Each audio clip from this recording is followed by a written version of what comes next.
Hello guys, good morning, welcome back to my channel.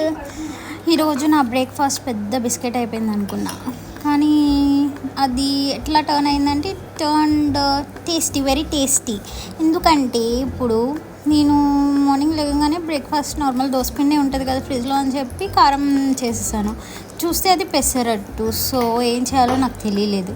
సర్లే ఎట్లా అయితే అట్లా చేస్తా కదా అని పెసరపిండితో చేస్తాను. అట్లా పెసర దోసతో కారం గీ వేసి చేస్తే అది ఎట్లుంటుందా ఏమో, అసలు యూట్యూబ్లో ఉందా లేదా అని చెక్ చేశాను. అసలు యూట్యూబ్లోనే లేదు అసలు ఈ రెసిపీ.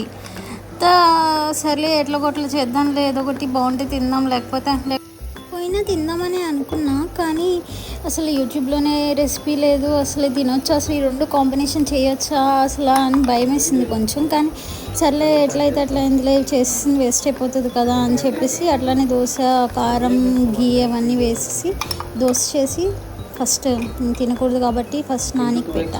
ఎట్లుంది, ఓకేనా అని చెప్పి, బాగుందా అని చెప్పి అడిగి టెస్ట్ చేసి తర్వాత బాగుంది అని చెప్తే మిగతా దోశలు కూడా వేసుకుని తినేసిన తర్వాత ఎట్లుంటుంది, ఆబ్వియస్లీ సూపర్, చాలా బాగుంది, చాలా హిట్ అయింది. సో కారం ఉప్మా పెసరట్టే కాకుండా కారం దోశ, కారం పెసర దోశ ఆనియన్స్తో పాటు వేసుకోవచ్చు, బాగుంటుంది నాకు అర్థమైంది. సో ఇంతే, వీడియోకి టేస్ట్ చేశాను నేను అక్కడ, కానీ భయం వస్తుంది నాకు. బాగుంది కానీ లాస్ట్కి అది హిట్ అయింది. Okay, bye bye, see tomorrow.